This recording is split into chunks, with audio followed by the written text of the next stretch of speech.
Hey, bosses, it's your girl, Nicole Dawson. Welcome to another episode of Pink Radio with Prestige. Today, we're going to talk about finding the balance, why it's important to find the balance, and more importantly, how finding the balance is going to be the difference of you being a fly-by-night brand versus a brand that has a community of consumers who find your brand to be a brand they can trust.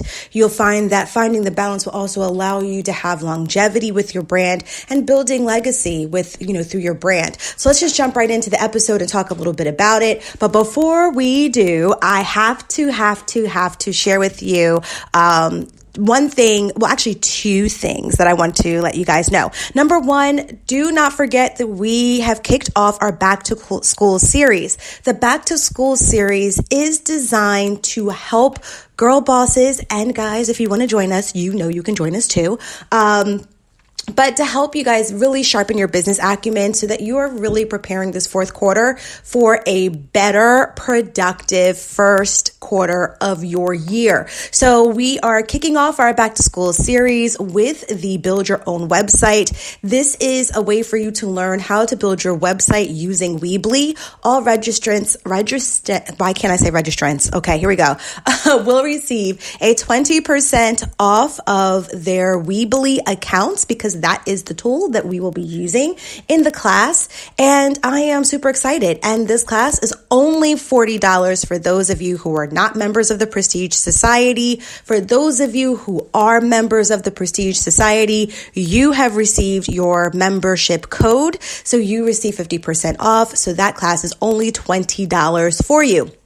Now, the second thing I want to share is that if you guys have not followed my sister, she's not really my sister, but in my head, she's my sister, Elaine Gonzalez Johnson's podcast, which is the Mogul Mommy podcast, please feel free to subscribe to her channel, get some inspirational gems that will really help you in your day. She is so inspirational. She's so relatable. Just listening to a few episodes, you're really going to feel as if you are friends, and you might even feel like you're her sister too.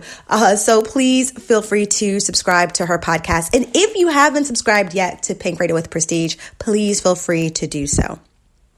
So let's just jump right into today's episode. So finding the balance, what in the world do I mean? Well, you know, with me, it usually always starts with either a personal experience or a documentary. So today it started with a documentary. This documentary was reviewed in a podcast that I listened to called True Crime Obsessed. So this particular podcast basically is hosted by two awesome comedic personalities, Jillian Pensavalle and Patrick Hines.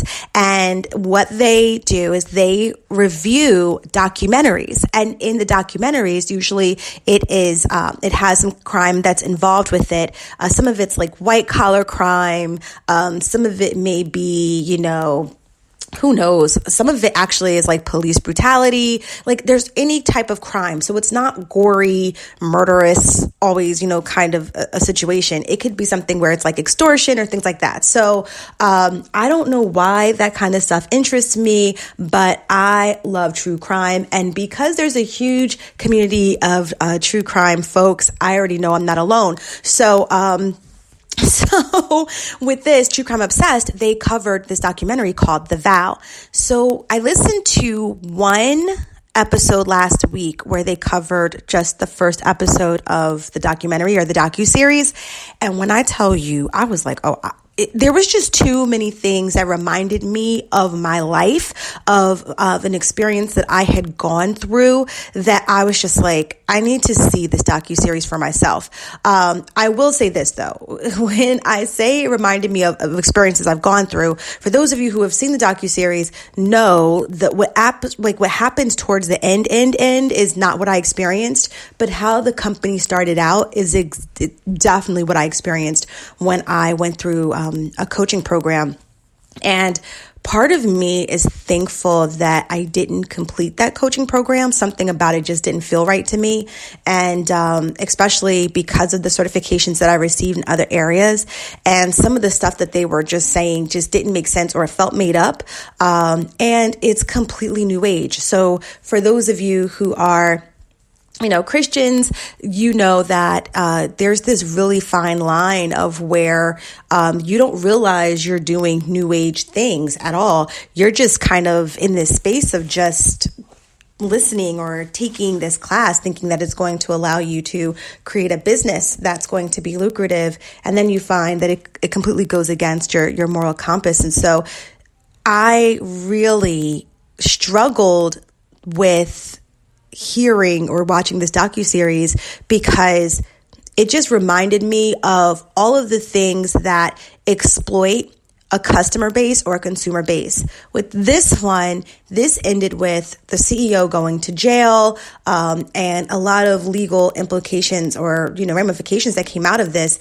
And the sad part is that for those of you that are listening to this episode, are probably thinking, well, I would never be in a position like that. And let me just tell you, as I share with you why it's important for you to find the balance and why I'm even sharing this documentary with you.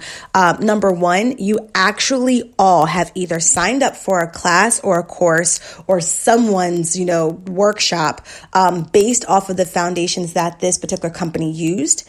Number two, you either were told that you too should create a program like this, and you either are thinking about creating a program, or you are in the midst of creating a program, or you already have a program in existence that's based off of the principles that this company used, or you've fallen victim and you basically have had, the wool pulling from your eyes, and you see that these principles, when used in malice or when used unknowingly, like meaning that you don't even realize they're made to exploit people, you are in this space where you're just kind of out there just doing this, and you are at risk of not only exploiting your people, but guess what, y'all? You exploit the wrong person, now you got legal problems on your hands. So I really want to share this with you because I just feel like when I watched this, I was just like, wow, like this is so the formula that everyone uses at this point. And I guess this is why I don't like to use these formulas.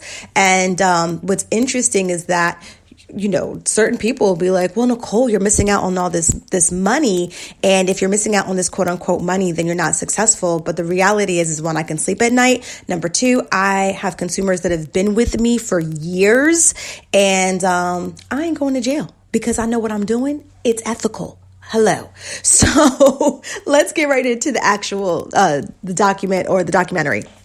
So in this particular documentary, The Vow, they go over this company called Nixium. So Nixium has a bunch of different programs, but at your entry level, their intro program, it's all about the executive series program or the executive success program. So in the executive success program, you learn all of these tools of how to really exercise, I'll say, your emotional intelligence, use the right tools to see the world differently so that you no longer are dealing with limiting beliefs that keep you from your success. So when you look at it from the surface of it, it sounds like you get all of these really, really great tools that help you become a better person, that helps you see the world differently, and that will allow you to really be able to achieve unlimited success. So one of the things that really tugged at my entire soul was when they started using the terminology that I used when I went through my coaching program. So when they talked about limiting beliefs, when they talked about the exercises, what they called a demo, where they would put you in a seat or a chair and they would ask you these really vulnerable questions that would basically break someone down so that you would use these tools to build someone up. Basically, it's a parlor trick. Let's pause. That right there made me nauseous. It made me so nauseous because that is what my coaching program looked like. Not only was that what my coaching program looked like, it's what I used to do. And I thought I was helping people when I did this. So I did not call it a demo. I literally called it the hot seat. So whenever I would go speak somewhere, whenever I was doing a workshop, I would place someone in a hot seat and I would ask them a series of open-ended questions. And in that, the goal is to get to the root of what is causing them to have these limiting beliefs about something in their life. Once again, I told you, this is what they called limiting beliefs. We used the same terminology in my coaching program. Oh, by the way, the whole purpose of the individuals going through this intro program is so that they get such a great high from having this new awakening, this new version of enlightenment, that then they want to become coaches, and their job is to then bring in more people to these particular programs, and that they can then bring on more coaches as well. So if you really strip the onion, and peel that onion back, every layer of it, it really has the structure of a multi-level marketing business model, because of the fact that you make money off of the people that you bring in. So with that, I didn't experience that as a part of my coaching program. But I will say that this whole parlor trick because I literally would see people crying in the seats, crying as they're going to their childhood, as they're going back to that one moment where they realized, the word or term we use is gremlin. When the gremlin told you what you could not do, you realize that there's something that was planted, or a seed that was planted really early on in your childhood. And so when you realize that moment, it's like this relief and you just cry.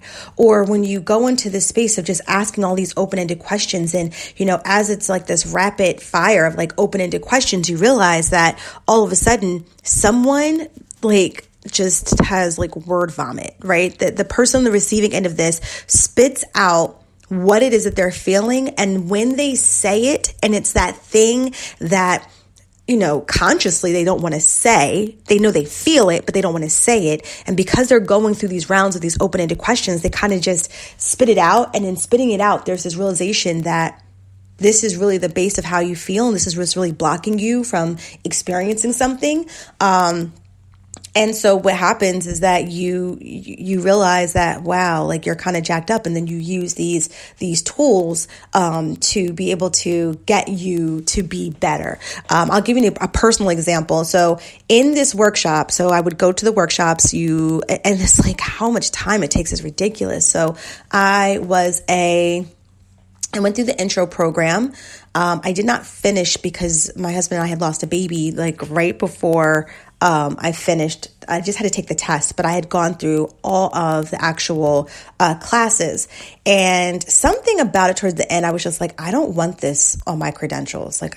There was something about the experience I didn't want on my credentials. And from a coaching standpoint, I felt in my career, I have done executive coaching for an actual company. I had worked in HR, I'd worked in training and development. I worked for just, training and creating training for directors and above, and really early on in my career. So, when I didn't follow through with this particular coaching program, something about it didn't feel right. And I was okay with it. But when I went through the intro program, what was really interesting was that, I remember I was at a point where I wanted to be a consultant. I did not want to work for a company anymore. I saw this really great opportunity in being a consultant and starting a consulting company. And that's really what I was working through. And as I was working through that, I had this group of women called the Prestige Networking Group, who were my close friends, who were also trying to get businesses off the ground. I mean, this is hilarious, right? Because this is the beginning of what ended up being the Prestige Society. But the goal was never to create the society. The goal was always to create this training company. And in that, I knew I wanted to be a consultant, but my husband and I wanted to, also start a family or expand our family, because I already had Gabs. And so in this space, one of the things that I really wanted to do was to make sure that I got myself to a healthy weight because I did not want to gain a whole bunch of weight being pregnant. I realized that when I had Gabby, I didn't lose weight. Like, people have snapback and they lose weight. I kept a lot of that weight on. When I was pregnant with Gabby, when I first realized I was pregnant with Gabrielle, I was a size 3-4. By the time I had her, I was a 10. And I had really at that point gone back and forth between being a size 10 and a size 12. And even getting to a size 8 was really hard. I mean, I was not successful at getting to an 8. So I really struggled with weight loss, how to get it off, what does this really look and feel like for me? And one of the things I, agreed with my husband, I was like, listen, because I knew how I felt about the weight gain. I did not feel good. And I told him, I was like, I really don't want to be unhealthy pregnant because I had toxemia and preeclampsia with Gabby, and I just didn't want to go through that again. And he understood. So he was like, all right, well, what we'll do is, when you get to a comfortable weight, we'll start having a baby. And I was like, all right. The problem was that timing. I felt like I cannot, at this time in my life where I decided that I wanted to be able to go in and be a consultant, I can't go in and be pregnant as a consultant, because as a consultant, I'm only there for X amount of time to work on a project. And if I come in there with a big belly, who knows what the timing is going to be like, then I'm going to lose out on particular, projects. And so I began to sabotage, and so I wouldn't lose weight.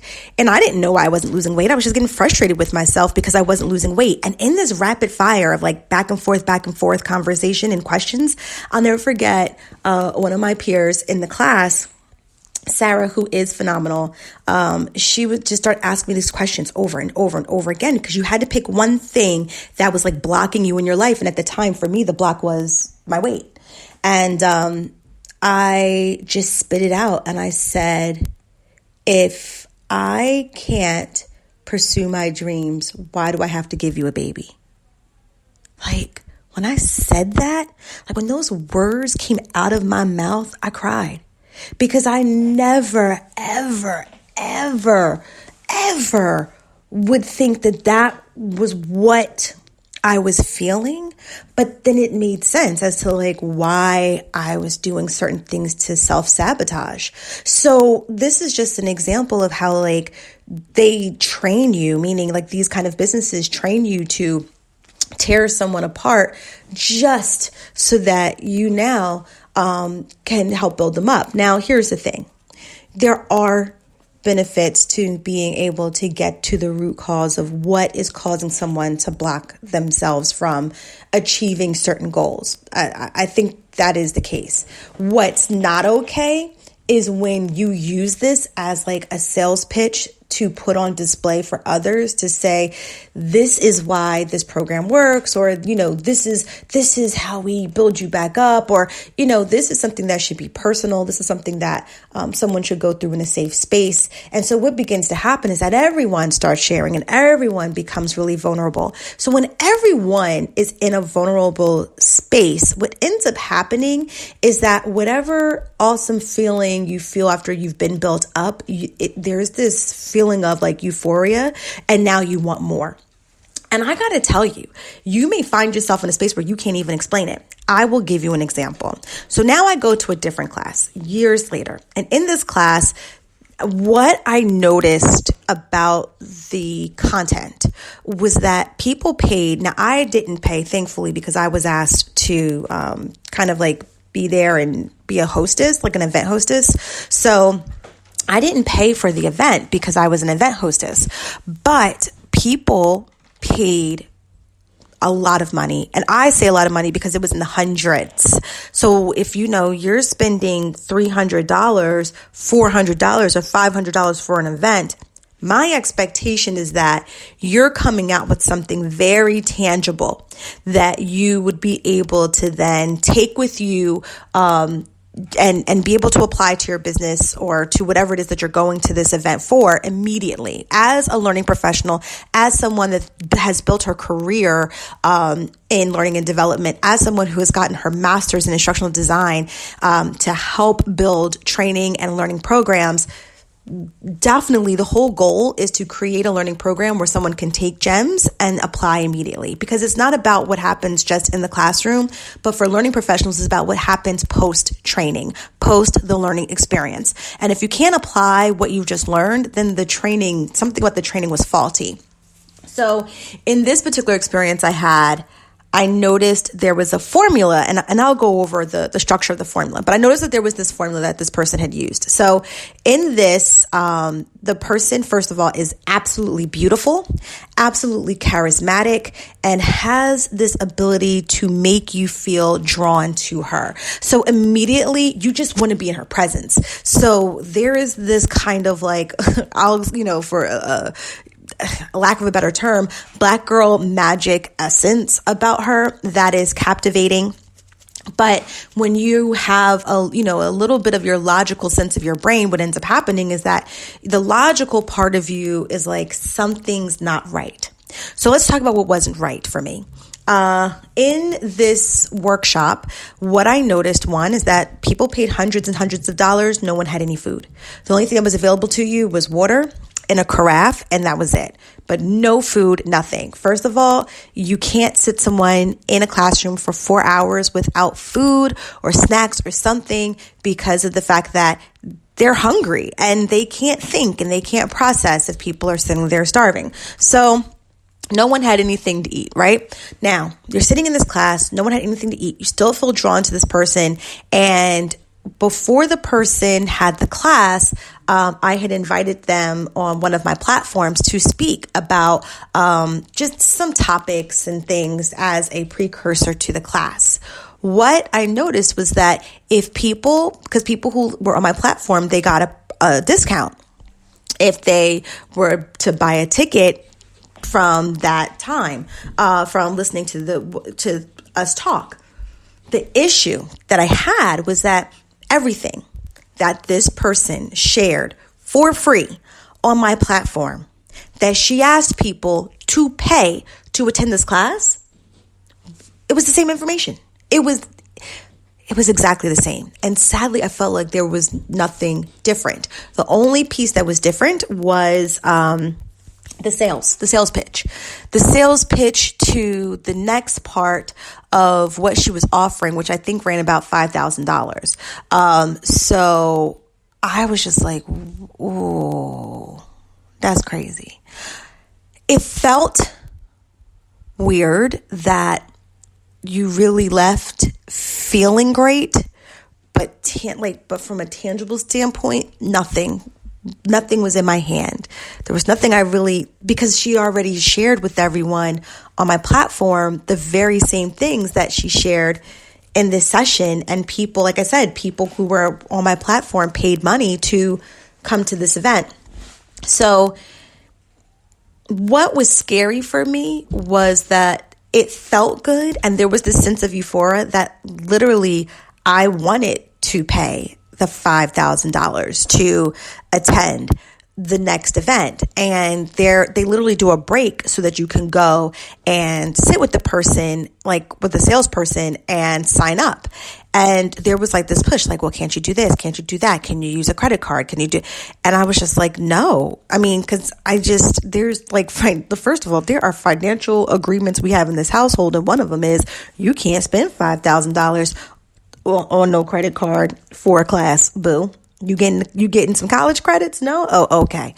So in that, I cried because I was so distraught that like I really wanted to buy it and I didn't buy it. Crying, y'all. Was crying. That's dangerous. Like when you're crying because of this and you can't even make sense of it because you know you didn't learn anything.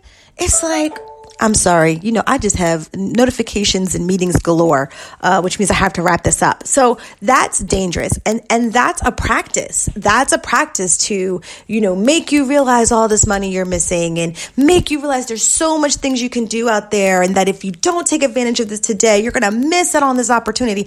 Well, long story short, your girl had a bonus. And the bonus, I paid for the class, did not finish the class because did not learn anything in the class. And the class honestly wasn't set for the right group of people. And I was just like, wow, people are out here exploiting other people and they don't even realize they're being duped. They don't even realize it. And here is why. And this is what I want you to be very mindful of as you're building your programs and your brands and just your name in general as a business owner. These formulas that people are telling you to implement, these business models that people are encouraging you to really execute in your business, or these business models that you're going through as a consumer, they are designed for the lost. Here's who they are designed for. People who are lost, who want success, aren't sure how to get success, and that they know they're completely desperate because they want to make $1 million, because in their mind, $1 million equals happiness. That's who they're geared for. And you know what happens when it's geared for those people? They will take advantage of you. You will pay all of this crazy money. You will not see the success that you swore you were going to get once you finish this program. And now you feel like you're a failure, not realizing that it's the model. The model was built to dupe you anyway. But here's the thing. Some of these models are just marketing models. Some of these models, sales funnels and bringing people in with a freebie and offering them something that's at a higher price point. These are just business models in general. The problem is with the influx of influencers, entitlement, name it and claim it religion, whether it's through New Age with setting your intentions and having affirmations, or if it's name it and claim it through prosperity gospel because you believe that because you put it out there, God is going to bless you like he is some kind of genie in a bottle. All of you guys are out here falling susceptible to these models. Here's what I need you to know. There is a balance. There is a balance that you need to be able to exercise in order for you to be able to stand up and create an actual business that can generate money. Right? You have operating costs. You need to be able to cover that. You're going to have employees. You need to be able to cover that. You are an employee of your business. You need to be able to pay your employee, even if that employee is yourself. These are things that you need to be able to cover as a financially thriving business. The desire to be a millionaire should not be for one's own self-gratification. If you need to be a millionaire because your operating costs are $999,000 and being a millionaire means you only get to have a fraction of a profit, okay, fine. But just to say you want to be a millionaire, what's driving that? A new Birkin bag, some Louboutin shoes, a desire to have a brand new bag, to have a really huge house. What part of that self-gratification are you putting your consumers first? What part of that self-gratification and being able to have all of these things is allowing you to provide a service of value to your tribe? Because here's the thing, boo. Somebody at some point is going to realize that they have been duped. So, what happens when they realize they've been duped? Well, in the age of social media, people go onto social media and tell everyone. Someone may tweet it. The tweet may become viral. Someone makes a TikTok about it. Someone hashtags your company. Now your company is a hashtag. These are the things you need to be mindful of. But once again, you have to find a balance. So here's what I realized after watching this whole documentary. The documentary, of course, had a really interesting level of manipulation with their coaching program.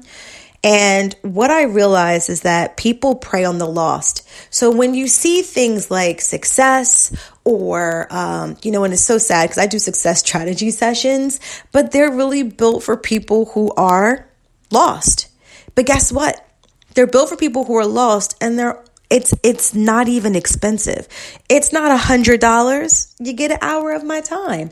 Even as a consultant, I'm told that 1 hour of my time is $100. So be mindful of how you use some of these terms, who you're creating these particular structures or strategies or business models for, because a lot of people prey on those who are lost. Systems have been created to make this practice okay. You've seen it. People are telling you, I'm going to teach you how to be an author. You see, people will say, and I'm sorry, if you're someone who has this model, this is just my opinion. It's not the gospel, okay? But because I am an author, because I have published a multitude of books, I have published 4 planners, 2 actual books, I already know what the publication process is. I already know from the first book to the second, the power of, or the benefits of hiring an editor. I already know that I can go to Fiverr and pay $150 to a 5-star editor. I already know these things. So what I'm not going to do is pay a writing coach $3,000 so that I can write in a book with 6 other women, and it's not clear how the pay structure is going to be paid out. These are things you have to be very mindful of, because people buy into this. Why? Just so they can say they're an author. Write your book. Do the work required. Go on to KDP, which is Kindle Direct Publishing, and guess how much it costs you to write your book? $0.00. Guess how much it may cost you to get an editor? $150. Guess how much it may cost you to get your beta copy from KDP? $2.13. None of that is equivalent to the thousands and thousands of dollars women pay on a daily basis to join these groups. And it's because they don't have the knowledge. And for the women who are responsible for building the program, who are you building these $1,000 programs for? How are you going to ensure that the very people who bought into your program have a return on investment? Do you know what that term even means? And what is the percentage of the ROI? How is that explained to those individuals who join these groups? Understand that you learned this model from someone else. And seeing it across the board from a multitude of people who have used this model have completely desensitized your moral compass and made you believe it's okay. And it's not. To exploit people is never okay. Because the reality is, people are going to begin to wake up. I literally had a signature program because someone told me that that's what my brand was lacking. I had a signature program and I could not bring myself to put the cost of this program to $5,000. So I made it to $3,500. Boss Academy was originally a standalone program, had nothing to do with the Prestige Society. If you wanted to join the Prestige Society, you had to go through the standalone program first, and you had to pay $3,500. That lasted literally 3 months. I could not sleep at night. I could not push the program. Listen to how awesome the financial return for myself was. I was able to get, let's say, if I could get 12 women or 15 women, and each cohort, which was going to be 4 cohorts, so 1 per quarter, then I had the ability to make $169,000 a year focusing on the program alone. And I could not do it. It did not sit well with me. And instead, I made it part of the onboarding program. You sign up for the Prestige Society with your membership. You go through this onboarding program first, and then it helps you have a sisterhood of people that you get a chance to know already because you went through the 12 weeks with these women. You have a chance to win a $500 seed investment towards your business.